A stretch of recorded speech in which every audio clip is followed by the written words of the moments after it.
Iblis, setan, nama yang selalu kita sebut sebagai akar segala kejahatan, perwujudan kegelapan, dan musuh abadi umat manusia. Sejarahnya jauh lebih tua dari sejarah kita, penuh dengan intrik, pengkhianatan, dan kesombongan kosmik. Tahukah Anda, makhluk yang paling terkutuk ini dulunya adalah makhluk yang paling mulia. Ia diciptakan dari api yang agung, hidup di surga, dan berdiri di puncak kehormatan di antara para malaikat. Ia disebut bintang fajar sebelum cahayanya padam oleh satu keputusan fatal. Selama ini, kita mengenal pertarungan antara kebaikan dan kejahatan. Tapi untuk memenangkan pertarungan, kita harus mengenal musuh kita. Dan musuh terbesar kita telah bersumpah untuk menyesatkan kita semua. Dalam serial yang terdiri dari 5 bab ini, kita akan menelusuri kisah iblis secara kronologis dan mendalam, berpegangan teguh pada narasi teologis Islam yang diwahyukan, Al-Quranul Karim dan tafsir otoritatif dari Imam Ibnu Katsir. Kita akan menjawab pertanyaan-pertanyaan fundamental. Bagaimana ia berubah dari malaikat menjadi syaitan? Apa strategi utamanya dalam menggoda Adam dan Hawa? Bagaimana ia membangun markas dan hierarki di dunia? Dan bagaimana ia akan memainkan peran terakhirnya di hari akhir? Persiapkan diri Anda untuk memahami bagaimana satu dosa, kesombongan, dapat menghancurkan kemuliaan abadi. Mari kita selami bab pertama, inti dari segala konflik, di mana iblis membuat pilihan yang mengubah takdir seluruh ciptaan. Inilah bab 1, penciptaan malaikat dan kejatuhan bintang fajar. Sebelum waktu dikenal, di antara hamparan cahaya dan kekosongan tak terbatas, eksistensi telah tercipta. Kita mengenal sosoknya sebagai iblis, prototipe kejahatan, perwujudan kesombongan. Namun, kisah ini dimulai bukan dari neraka, melainkan dari kedudukan tertinggi di surga, sebagai sosok yang dikaruniai kemuliaan luar biasa. Siapakah dia? Makhluk yang disebut bintang fajar sebelum ia jatuh. Dan bagaimana satu perintah sujud mengubah takdir kosmik selamanya. Inilah babak pertama dari kisah iblis, penciptaan dan kejatuhan. Dalam pandangan Islam, Sang Pencipta, Allah Subhanahu wa Ta'ala, menciptakan 3 jenis makhluk berakal utama yang memiliki kehendak bebas, malaikat, jin, dan manusia. Malaikat diciptakan dari cahaya, nur, tidak memiliki hawa nafsu, dan tugas mereka hanyalah untuk patuh dan beribadah. Namun, ada satu kaum yang diciptakan lebih dahulu, yaitu jin. Allah berfirman dalam surah Al-Hijr, ayat 27. Dan jin kami ciptakan sebelum Adam, dari api yang sangat panas. Imam Ibnu Katsir, dalam tafsirnya, menjelaskan bahwa iblis berasal dari golongan jin, meskipun ia hidup dan beribadah bersama para malaikat. Nama aslinya, menurut sebagian riwayat, adalah Azazel atau Harits. Karena kesungguhannya dalam beribadah dan keilmuannya, ia diangkat ke derajat yang sangat tinggi, bahkan menjadi pemimpin para malaikat, sehingga ia dikenal sebagai makhluk yang paling mulia di antara mereka. Iblis diciptakan dari api, memberikan padanya sifat dasar yang panas, cepat marah, dan memiliki kebanggaan diri yang tak terhingga. Sifat inilah yang kelak menjadi penghalang terbesarnya menuju ketaatan abadi. Titik balik dalam kisah iblis adalah ketika Allah mengumumkan sebuah proyek penciptaan yang baru, sebuah makhluk yang akan menjadi khalifah, atau wakilnya di muka bumi. Ini tertulis jelas dalam surah Al-Baqarah. Kisah surah Al-Baqarah ayat 30. Ingatlah ketika Tuhanmu berfirman kepada para malaikat, sesungguhnya aku hendak menjadikan seorang khalifah di muka bumi.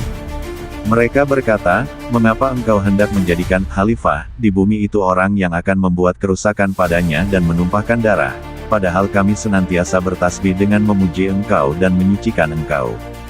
Tuhan berfirman, sesungguhnya aku mengetahui apa yang tidak kamu ketahui. Ayat ini menunjukkan bahwa para malaikat, yang pada saat itu termasuk iblis, merasa heran. Mereka melihat potensi kerusakan pada makhluk baru yang diciptakan dari tanah tin. Namun, Allah kemudian menunjukkan keutamaan Adam yang melampaui keutamaan mereka, ilmu pengetahuan. Kisah surah Al-Baqarah 31-33. Dan dia ajarkan kepada Adam nama-nama, benda-benda seluruhnya. Kemudian mengemukakannya kepada para malaikat lalu berfirman, sebutkanlah kepadaku nama-nama benda itu jika kamu orang-orang yang benar. Mereka menjawab, Maha Suci Engkau, tidak ada yang kami ketahui selain dari apa yang telah Engkau ajarkan kepada kami. Sesungguhnya engkaulah yang maha mengetahui lagi maha bijaksana. Allah berfirman, "Hai Adam, beritahukanlah kepada mereka nama-nama benda ini."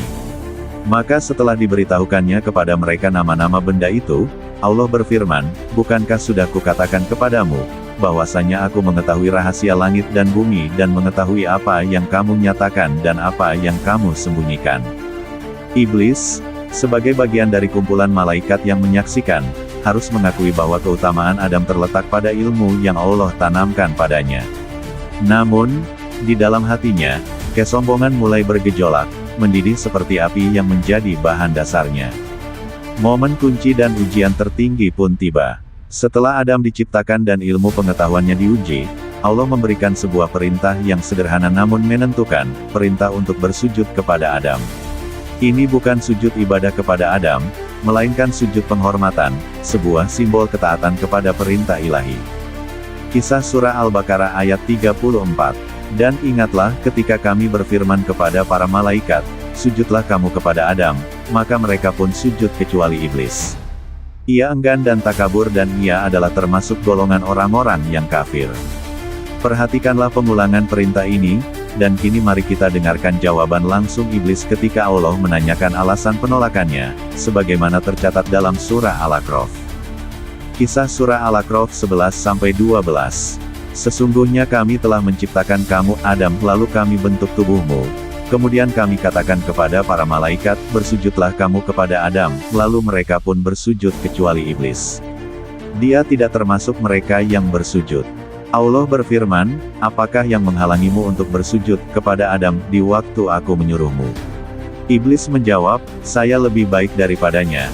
Engkau ciptakan saya dari api sedang dia engkau ciptakan dari tanah. Inilah esensi dari kejatuhan iblis. Alasan penolakannya bukan karena ia tidak mampu sujud, melainkan karena kesombongan material takabur. Ia menilai dirinya lebih tinggi berdasarkan bahan penciptaan, mendahulukan logika pribadinya di atas perintah mutlak Sang Pencipta. Ibnu Katsir menegaskan bahwa penolakan ini merupakan tindakan kekufuran pertama, karena iblis secara efektif menentang kekuasaan dan kebijaksanaan Allah. Tindakan kesombongan ini memiliki konsekuensi instan dan kekal. Iblis segera diusir dari kedudukannya yang mulia. Ia jatuh dari surga dan dimaklumkan sebagai makhluk terkutuk. Allah berfirman kepadanya. Kisah Surah Al-A'raf ayat 13. Allah berfirman, turunlah kamu dari surga itu, karena kamu tidak sepatutnya menyombongkan diri di dalamnya. Maka keluarlah, sesungguhnya kamu termasuk orang-orang yang hina. Namun, iblis yang kini telah menjadi setan, musuh, tidak meminta maaf atau bertaubat. Sebaliknya, ia meluncurkan tantangan terakhir kepada Allah, permohonan penangguhan waktu hingga hari kiamat. Kisah Surah Al-A'raf 14-15. Iblis menjawab, beri tangguhlah saya sampai waktu mereka dibangkitkan. Allah berfirman, sesungguhnya kamu termasuk mereka yang diberi tangguh. Setelah permohonannya dikabulkan, iblis, dengan hati yang penuh dendam dan murka, menyatakan sumpah abadinya. Inilah deklarasi perang rohani terhadap umat manusia, yang menjadi inti dari seluruh bab 2 kisah ini. Iblis menjawab, karena engkau telah menyesatkanku, pasti aku akan menghalang-halangi mereka dari jalan engkau yang lurus. Kemudian pasti aku akan mendatangi mereka dari muka mereka dan dari belakang mereka, dari kanan dan dari kiri mereka. Dan engkau tidak akan mendapati kebanyakan mereka bersyukur taat. Imam Ibnu Katsir menafsirkan sumpah ini sebagai janji iblis untuk menggunakan segala cara tipu daya dan godaan, dari segala arah, untuk menyesatkan anak cucu Adam, sebagai bentuk pembalasan atas dirinya yang telah jatuh. Dari bintang fajar yang mulia, ia kini menjadi raja kegelapan yang terkutuk. Ia jatuh bukan karena dosa yang tidak disengaja, melainkan karena dosa yang disengaja, kesombongan. Inilah warisan yang kini ia bawa untuk melawan setiap jiwa manusia. Kejatuhan iblis adalah pelajaran pertama tentang bahaya takabur dan rasa lebih baik. Nantikan bab 2, di mana iblis membawa misinya yang penuh dendam ke bumi, dan bagaimana ia meluncurkan godaan pertamanya di Taman Eden kepada Adam dan Hawa. Jangan lewatkan kelanjutannya.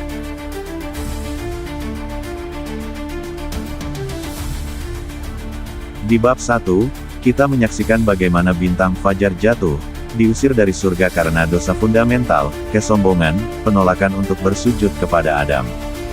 Diusir dan terhina, ia kini dinamai iblis, sang musuh. Namun, kejatuhannya tidak mengakhiri kisahnya, melainkan memulai misi barunya.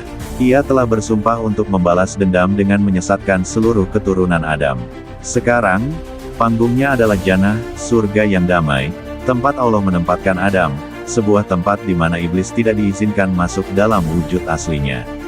Inilah babak di mana iblis meluncurkan serangan perdananya, yang akan mengubah takdir umat manusia selamanya. Setelah iblis dilaknat dan diusir, Adam hidup dalam ketenangan di surga. Namun, Allah, dalam kebijaksanaannya yang sempurna, melihat bahwa Adam membutuhkan seorang pendamping. Maka, Hawa, yang dikenal sebagai Eve dalam tradisi lain, diciptakan. Imam Ibnu Katsir dalam tafsirnya menjelaskan bahwa Hawa diciptakan dari tulang rusuk kiri Adam yang bengkok saat ia tertidur. Ini menunjukkan bahwa Hawa adalah bagian dari Adam, sebagai pasangan yang ditujukan untuk memberikan ketenangan dan kasih sayang. Keduanya ditempatkan di sebuah taman yang penuh kenikmatan, tempat segala kebutuhan mereka terpenuhi tanpa susah payah.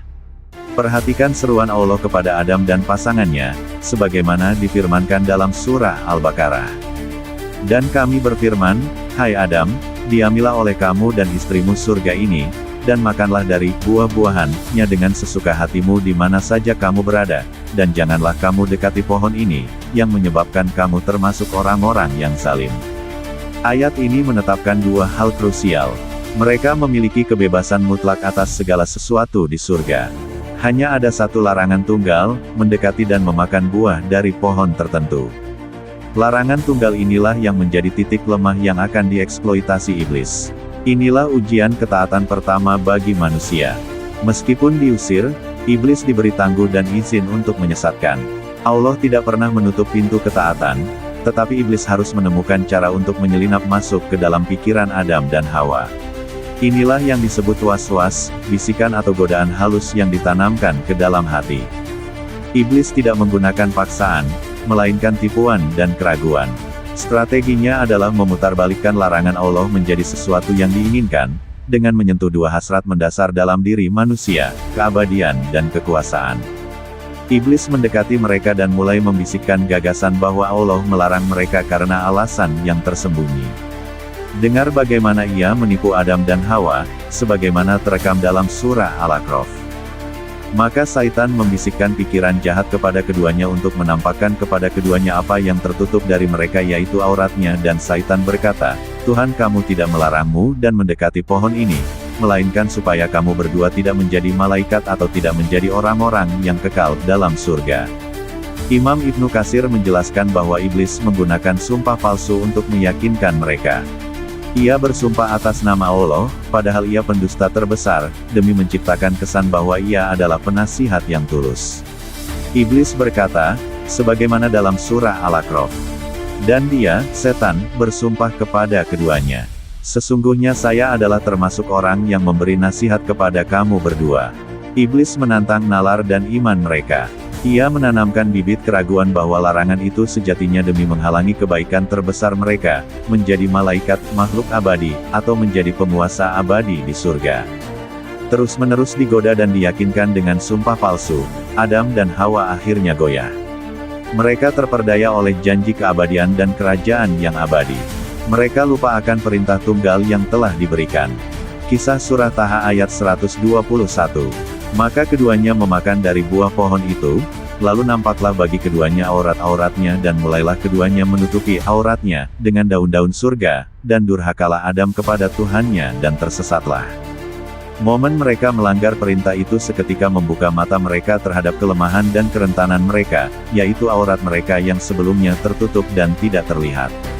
Menurut tafsir Ibnu Katsir, terbukanya aurat adalah tanda pertama dari hukuman dan hilangnya perlindungan ilahi.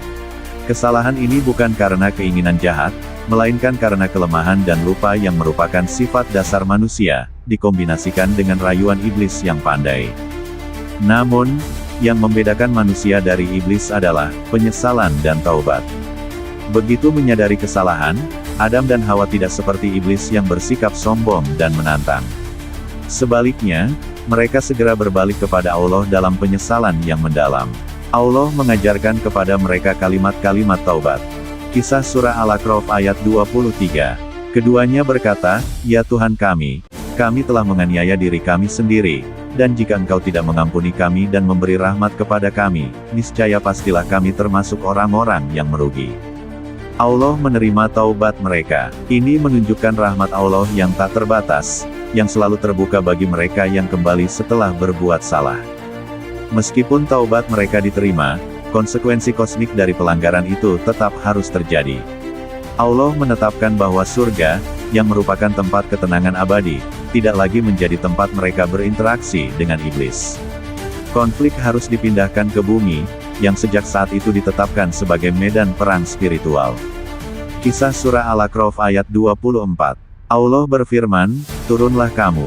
Sebagian kamu menjadi musuh bagi sebagian yang lain. Dan bagi kamu ada tempat kediaman di bumi, dan kesenangan hidup sampai waktu yang ditentukan."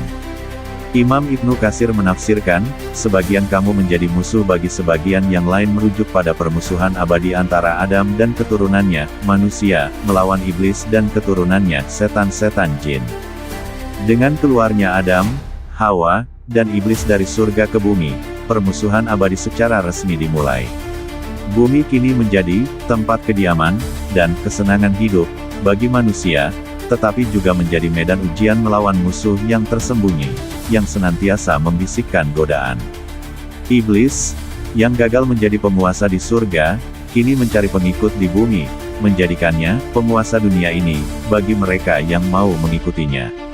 Nantikan bab 3, di mana kita akan menggali lebih dalam tentang hierarki neraka dan bagaimana iblis menyusun bala tentaranya untuk melaksanakan sumpahnya dalam skala global sepanjang sejarah manusia. Jangan lewatkan kelanjutannya. Di bab 2, kita menyaksikan bagaimana iblis berhasil menjalankan misi pertamanya, menjatuhkan Adam dan Hawa dari surga, dan mengukuhkan permusuhan abadi. Kini, pertempuran telah dipindahkan ke bumi. Iblis, yang dulunya adalah bintang fajar yang mulia, kini adalah komandan tertinggi dari pasukan kegelapan. Untuk melaksanakan sumpahnya, menyesatkan seluruh umat manusia, ia harus membangun sebuah kerajaan dan hierarki. Di manakah singgasana iblis? Siapakah bala tentaranya? Dan bagaimana struktur kekuasaan ini bekerja untuk menjerat kita? Inilah bab 3. Meskipun neraka, jahanam, adalah tempat hukuman terakhir bagi iblis dan pengikutnya, di dunia ini. Iblis mendirikan markas operasi globalnya. Markas ini bukanlah istana di bawah tanah, melainkan singgasana yang diletakkan di atas air. Imam Ibnu Katsir dan riwayat sahih dalam Sahih Muslim menjelaskan secara rinci tentang pusat komando ini. Jabir meriwayatkan bahwa Rasulullah Shallallahu Alaihi Wasallam bersabda, "Sesungguhnya iblis meletakkan singgasananya di atas air. Kemudian dia mengirim bala tentaranya. Setan yang paling dekat kedudukannya adalah yang paling besar godaannya. Dari singgasana ini, iblis memantau dan mengarahkan operasi menyesatkan yang dilakukan oleh anak buahnya di seluruh penjuru dunia. Anak buahnya bukanlah malaikat jatuh semata, melainkan kaumnya sendiri, yaitu setan, yang merupakan keturunan iblis dari golongan jin. Setiap hari, bala tentara ini kembali untuk melapor. Penghargaan tertinggi diberikan kepada setan yang berhasil menceraikan sepasang suami istri, atau menjerumuskan manusia ke dalam dosa besar yang tak terampuni, karena target utama iblis adalah menghancurkan fondasi masyarakat dan ikatan suci yang diciptakan Allah. Bala tentara iblis sebagian besar terdiri dari setan dari kalangan jin. Mereka adalah kaum yang memiliki kemampuan untuk bergerak cepat, menembus dinding, dan yang paling utama, membisikkan was-was ke dalam hati manusia. Strategi utama mereka adalah menggunakan was-was, menimbulkan keraguan, menunda ibadah, membenarkan kemaksiatan, dan membisikkan kesyirikan. Tujuan mereka adalah mengubah pandangan manusia terhadap kebenaran, sebagaimana yang digambarkan iblis dalam sumpah abadinya. Kisah Surah Fatir ayat 8. Maka apakah orang yang dijadikan indah perbuatan buruknya oleh Saitan, lalu dia menganggap perbuatan itu baik, sama dengan orang yang tidak berbuat demikian. Sesungguhnya Allah menyesatkan siapa yang dikehendakinya dan menunjuki siapa yang dikehendakinya. Inilah tugas Saitan, tajin, yaitu, memperindah, atau, mengemas dosa agar terlihat menarik, logis, atau bahkan perlu. Mereka tidak memaksa, tetapi mereka menyajikan pilihan yang salah dengan kemasan yang sempurna. Ibnu Katsir menjelaskan bahwa berbagai syaitan memiliki spesialisasi mereka sendiri, ada yang bertugas mengganggu tidur, ada yang bertugas menimbulkan perselisihan, dan ada yang khusus bertugas dalam hal-hal yang berkaitan dengan kesucian ibadah, seperti keraguan saat salat. Hierarki iblis tidak hanya terbatas pada jin. Bagian yang paling berbahaya dari pasukannya adalah mereka yang berasal dari kalangan manusia sendiri. Ini adalah orang-orang yang, karena dosa, kesesatan, atau kekufuran mereka, bertindak sebagai utusan iblis di antara sesamanya. Allah berfirman dengan jelas tentang adanya dua jenis syaitan. Kisah Surah Al-An'am ayat 112. Dan demikianlah kami jadikan bagi tiap-tiap nabi itu musuh, yaitu syaitan-syaitan dari jenis manusia dan dari jenis jin. Sebahagian mereka membisikkan kepada sebahagian yang lain perkataan-perkataan yang indah-indah untuk menipu manusia. Jikalau Tuhanmu menghendaki, niscaya mereka tidak mengerjakannya, maka tinggalkanlah mereka dan apa yang mereka ada-adakan. Syaitan manusia adalah lidah iblis. Mereka tidak hanya membisikkan was-was tetapi mereka berbicara secara terbuka, menggunakan kefasihan dan otoritas mereka untuk menyebarkan ide-ide sesat, membenarkan kemaksiatan, memecah belah umat, dan mengajak orang lain untuk mengikuti jalan kesesatan. Ibnu Katsir menafsirkan ayat ini sebagai peringatan keras bahwa godaan yang paling efektif sering datang dari sesama manusia, orang yang tampak meyakinkan atau berkuasa, tetapi yang perkataannya hanya berupa perkataan indah-indah, yang ujungnya adalah tipuan dan kerusakan. Di lapangan, iblis dan pasukannya melakukan beberapa operasi besar untuk memastikan manusia jatuh ke dalam perangkap mereka. Beberapa manifestasi utama dari operasi ini, yang diakui dalam Al-Quran dan Sunnah, meliputi sihir dan jampi-jampi. Iblis menggunakan sihir sebagai alat utama perpecahan dan kekafiran. Kisah Surah Al-Baqarah ayat 102. Petik 1. Mereka mengajarkan sihir kepada manusia dan apa yang diturunkan kepada dua orang malaikat di Babylon yaitu Harut dan Marut. Ayat ini menunjukkan bahwa iblis mengajarkan sihir kepada manusia untuk memecah belah dan menyesatkan. Menyebar permusuhan, menciptakan konflik dan kebencian antar individu, keluarga, dan bangsa. Ini adalah hasil utama dari kesuksesan syaitan yang dilaporkan kepada iblis. Memperdaya dengan harta dan anak, membuat manusia lupa akan kewajiban mereka karena terlalu mencintai kekayaan dan keturunan, menjadikannya fitnah. Kerasukan dan penyakit, meskipun tidak semua penyakit berasal dari syaitan, mereka dapat mengambil peran dalam mempengaruhi kesehatan mental dan fisik manusia. Kisah syaitan dan hierarkinya mengajarkan satu pelajaran fundamental, permusuhan iblis bersifat terorganisir, konsisten, dan terarah. Ia tidak pernah lelah, dan ia menyerang kita dengan menggunakan agen dari jin maupun manusia. Iblis telah menempatkan singgasananya, dan bala tentaranya, para syaitan dari dua jenis, telah dikerahkan ke seluruh penjuru bumi. Kita hidup di tengah medan perang yang tak terlihat, di mana setiap bisikan, setiap ide buruk, dan setiap ajakan menyesatkan mungkin adalah manifestasi dari hierarki yang terorganisir ini. Lalu, apa yang akan terjadi ketika manusia menyadari bahwa ia telah menjadi pengikut syaitan? Nantikan bab 4, di mana kita akan membahas lebih dalam tentang bagaimana manusia terlibat dalam perjanjian dengan iblis melalui ilmu sihir, penyimpangan, dan bagaimana iblis menggunakan semua itu untuk melawan kebenaran. Jangan lewatkan kelanjutannya.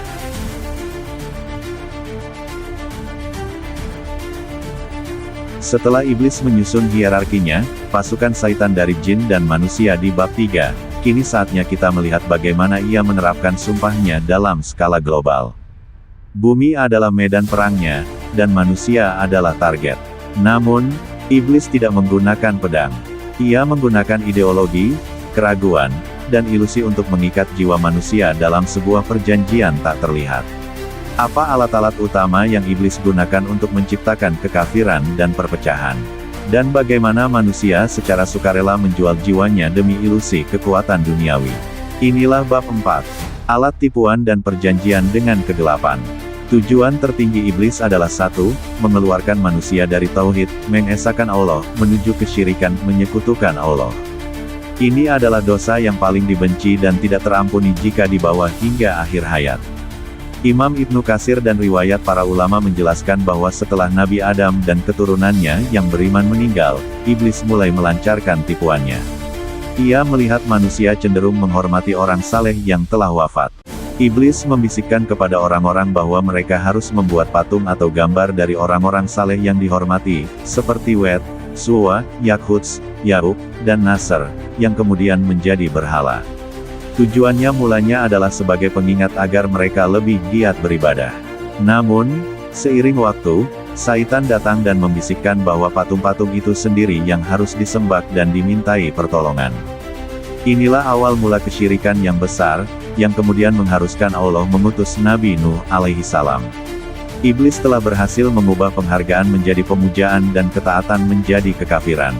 Iblis tidak pernah meminta manusia menyembah dirinya secara terang-terangan, ia meminta mereka menyembah selain Allah, yang secara otomatis menjadikan iblis sebagai pemimpin mereka. Alat kedua dan paling ampuh yang iblis tawarkan kepada manusia adalah janji kekuatan instan melalui sihir ilmu hitam. Ilmu sihir adalah perjanjian gelap, di mana manusia harus menukar ketaatan kepada Allah dengan ketaatan kepada Saitan. Allah berfirman tentang sihir yang dipelajari manusia di Babilonia. Kisah Surah Al-Baqarah ayat 102. Sedang mereka itu tidak mengajarkan sesuatu kepada seorang pun sebelum mengatakan, sesungguhnya kami hanya cobaan bagimu, sebab itu janganlah kamu kafir. Maka mereka mempelajari dari kedua malaikat itu, Harut dan Marut, apa yang dapat menceraikan antara seorang suami dengan istrinya. Ayat ini, yang ditafsirkan oleh Ibnu Katsir, menunjukkan bahwa sihir adalah pintu menuju kekafiran. Manusia yang mempelajari sihir mengetahui risikonya, namun mereka memilih jalan iblis demi mencapai tujuan duniawi mereka, memecah belah, menimbulkan penyakit, atau mendapatkan kekuasaan. Iblis memberi mereka kekuatan yang tampak nyata, namun sebagai imbalannya, ia mengambil sesuatu yang jauh lebih berharga, iman mereka. Kekuatan Saitan dalam sihir hanya bersifat ilusi dan sementara, tetapi konsekuensi rohaninya adalah abadi. Dengan sihir, iblis berhasil menciptakan permusuhan dan ketidakpercayaan dalam masyarakat, mencapai tujuan yang telah ia sumpah dalam bab 2. Iblis juga beroperasi pada tingkat sistemik melalui individu yang ia angkat menjadi taghut, yaitu segala sesuatu yang disembah selain Allah, atau setiap pemimpin yang mengharuskan orang untuk taat kepadanya di atas ketaatan kepada Allah. Taghut adalah manifestasi Saitan manusia yang paling berbahaya. Allah memerintahkan kaum beriman untuk bersatu melawan pasukan iblis ini. Kisah Surah An-Nisa ayat 76. Orang-orang yang beriman berperang di jalan Allah, dan orang-orang yang kafir berperang di jalan taghut. Oleh karena itu, perangilah kawan-kawan Saitan itu, karena sesungguhnya tipu daya Saitan itu adalah lemah. Ibnu Katsir menjelaskan bahwa taghut adalah representasi utama dari Saitan di bumi. Mereka adalah para pemimpin, peramal, atau ideolog yang menyebarkan kesesatan, menggunakan kekuasaan mereka untuk menjadikan yang batil terlihat sebagai kebenaran. Iblis menginspirasi mereka untuk membuat undang-undang atau ajaran yang bertentangan dengan wahyu ilahi, sehingga orang yang mengikutinya secara tidak sadar menjadi bagian dari Hizbus Saitan, partai Saitan. Dengan kata lain, iblis tidak hanya menggoda individu di kamar mereka, tetapi juga merusak tatanan sosial, politik, dan agama secara keseluruhan melalui para sekutunya di kalangan manusia. Mungkin aspek yang paling menakutkan dari strategi iblis adalah istidraj, yaitu godaan yang dilakukan secara bertahap dan halus, yang membuatnya tampak seperti berkat atau kesuksesan. Iblis tidak membuat seseorang jatuh ke dalam kekafiran dalam satu malam. Sebaliknya, ia membiarkan individu yang melakukan dosa dan penyimpangan untuk terus menikmati kesenangan duniawi dan keberhasilan. Kekayaan mereka bertambah, kekuasaan mereka meluas, dan mereka merasa bahwa dosa mereka tidak ada konsekuensinya. Allah memperingatkan tentang bahaya istidraj ini. Kisah Surah Al-A'raf ayat 182. Dan orang-orang yang mendustakan ayat-ayat kami, nanti kami akan menarik mereka dengan berangsur-angsur ke arah kebinasaan, dari arah yang tidak mereka ketahui. Ibnu Katsir menafsirkan istidraj sebagai cara Allah untuk menghukum orang yang berdosa dengan melonggarkan tali kenikmatan duniawi bagi mereka, sehingga mereka semakin tenggelam dalam kesesatan mereka, yakin bahwa jalan mereka benar, padahal mereka sedang menuju jurang kehancuran. Ini adalah tipuan iblis yang paling cerdik, membuat manusia merasa aman dalam dosa mereka, hingga hukuman akhir datang secara tiba-tiba. Sejak diusir ke bumi, iblis telah menggunakan sejarah manusia sebagai laboratoriumnya, menyebarkan kesyirikan, memecah belah dengan sihir, dan memerintah melalui takhut. Setiap ide sesat, setiap ajaran kebencian, adalah perjanjian yang dilaksanakan iblis. Namun, semua tipu daya ini memiliki batas waktunya. Apa yang terjadi ketika waktu yang diberikan kepada iblis telah berakhir? Nantikan bab 5, yang merupakan babak terakhir dan klimaks dari kisah ini, pertarungan abadi dan akhir zaman, di mana kita akan membahas peran iblis di masa depan, munculnya Dajjal, dan bagaimana iblis pada akhirnya akan menemui kekalahan dan nasib kekalnya.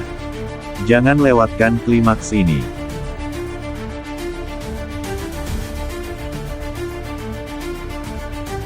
Dari kedudukannya yang mulia sebagai bintang fajar, hingga menjadi pemimpin hierarkis Saitan di bumi, iblis telah menjalankan sumpahnya dengan penuh kesungguhan. Ia telah menyesatkan miliaran jiwa melalui kesyirikan, sihir, dan takhut, sebagaimana kita bahas di bab 4. Namun, waktu yang diberikan Allah kepada iblis, sejak ia diusir dari surga, adalah fana. Konflik abadi ini harus mencapai puncaknya, dan setiap musuh harus menemui takdir kekalnya. Inilah babak terakhir dari kisah ini, pertarungan abadi dan akhir zaman, yang akan mengakhiri kekuasaan iblis selamanya. Dalam eskatologi Islam, kekuasaan iblis di akhir zaman mencapai puncaknya melalui agen manusia yang paling berhasil, Al-Masih ad-Dajjal, Sang Antikristus. Dajjal adalah fitnah terbesar yang pernah dihadapi umat manusia. Imam Ibnu Katsir dan riwayat-riwayat sahih, yang ia kumpulkan, menjelaskan Dajjal sebagai individu dengan kemampuan menipu yang luar biasa, didukung oleh kekuatan yang diizinkan Allah. Dajjal akan mengklaim dirinya sebagai Tuhan, dapat menghidupkan dan mematikan, serta memerintahkan hujan dan kekeringan. Iblis bekerja melalui Dajjal untuk mencapai tujuan tertingginya, membuat seluruh dunia menyembah iblis melalui Dajjal. Godaan ini sangat kuat sehingga Nabi Muhammad SAW memerintahkan umatnya untuk selalu berlindung dari fitnah Dajjal. Ini adalah perwujudan final dari strategi iblis untuk memperindah kebatilan, sebagaimana yang kita bahas di bab 3. Dajjal adalah penipuan yang sempurna, yang membuat pengikut iblis akhirnya percaya bahwa mereka telah mencapai kekuasaan dan keabadian duniawi yang dijanjikan Saitan sejak di Taman Eden. Kekuasaan iblis melalui Dajjal tidak akan berlangsung lama. Allah akan mengintervensi dengan kekuatan yang mutlak untuk mengakhiri tipu daya ini. Titik balik datang dengan turunnya Nabi Isa, alaihissalam, Yesus. Nabi Isa akan membunuh Dajjal, secara efektif menghancurkan perwujudan tertinggi dari kebohongan iblis di muka bumi. Peristiwa ini melambangkan kekalahan spiritual dan fisik iblis, yang agen utamanya telah dinetralkan. Setelah kekalahan Dajjal, umat manusia akan memasuki periode kedamaian dan kebenaran. Tetapi, iblis sebagai entitas, masih ada, menunggu akhir dari waktu penangguhannya. Inilah pertempuran abadi di mana meskipun iblis diberikan waktu, ia pada akhirnya akan selalu dikalahkan oleh kebenaran yang diturunkan oleh Allah. Rencana Allah selalu melampaui tipu daya iblis. Setelah hari kebangkitan tiba dan semua makhluk dikumpulkan, iblis dan pengikutnya akan dilemparkan ke dalam neraka jahanam. Di sanalah, iblis akan menyampaikan pidato terakhirnya, sebuah pengakuan yang paling jujur dan paling mengerikan, kepada mereka yang mengikutinya. Ini adalah salah satu ayat paling dramatis dalam Al-Quran, di mana iblis melepaskan dirinya dari semua tanggung jawab. Kisah Surah Ibrahim ayat 22. Dan berkatalah Saitan tatkala perkara hisab telah diselesaikan, sesungguhnya Allah telah menjanjikan kepadamu janji yang benar, dan aku pun telah menjanjikan kepadamu tetapi aku menyalahinya. Sekali-kali tidak ada kekuasaan bagiku terhadapmu, melainkan sekedar aku menyeru kamu lalu kamu mematuhi seruanku, oleh sebab itu janganlah kamu mencerca aku akan tetapi cercalah dirimu sendiri. Aku sekali-kali tidak dapat menolongmu dan kamu pun sekali-kali tidak dapat menolongku. Sesungguhnya aku tidak membenarkan perbuatanmu mempersekutukan aku dengan Allah sejak dahulu. Sesungguhnya orang-orang yang zalim itu mendapat siksaan yang pedih. Ibnu Katsir dalam tafsirnya menekankan bahwa khutbah iblis ini adalah puncak dari penyesalan yang sia-sia. Iblis mengakui bahwa ia tidak memiliki kekuatan fisik untuk memaksa siapapun.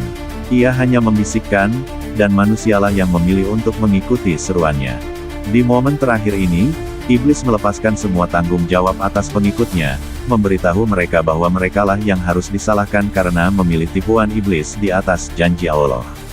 Inilah pengkhianatan terakhir iblis kepada partai Saitan yang mengikutinya di dunia. Akhirnya, iblis dan semua pengikutnya yang memilih kesesatan akan menemui nasib kekal yang telah ditetapkan Allah, siksaan neraka yang abadi. Iblis, yang diciptakan dari api yang panas, kini akan dihukum dengan api yang jauh lebih pedih. Ia jatuh karena kesombongan, menolak tunduk kepada Adam, dan berakhir menjadi penyebab jatuhnya miliaran jiwa. Kisah iblis, dari bintang fajar yang bersinar hingga pemimpin neraka yang terkutuk, adalah pelajaran tentang bahaya kesombongan, takabur, dan pentingnya ketaatan mutlak. Allah telah menciptakan kita dengan kehendak bebas, dan pilihan untuk mengikuti iblis atau mengikuti petunjuk ilahi sepenuhnya ada di tangan kita. Iblis telah menunaikan sumpahnya untuk menggoda. Sekarang, giliran kita untuk memastikan bahwa kita tidak menunaikan janjinya untuk menjadi pengikutnya. 5 bab, 1 kisah abadi. Dari surga, ke Taman Eden, hingga medan perang di bumi, dan akhirnya, ke hari penghakiman. Permusuhan iblis adalah nyata, tetapi janji Allah tentang perlindungan bagi yang beriman adalah lebih nyata. Semoga kita semua selalu dilindungi dari tipu daya Saitan. Terima kasih telah mengikuti serial Iblis, dari Cahaya ke Kegelapan. Jangan lupa tinggalkan komentar di bawah tentang pelajaran apa yang paling Anda dapatkan dari kisah ini, dan subscribe untuk konten Islami historis yang mendalam lainnya.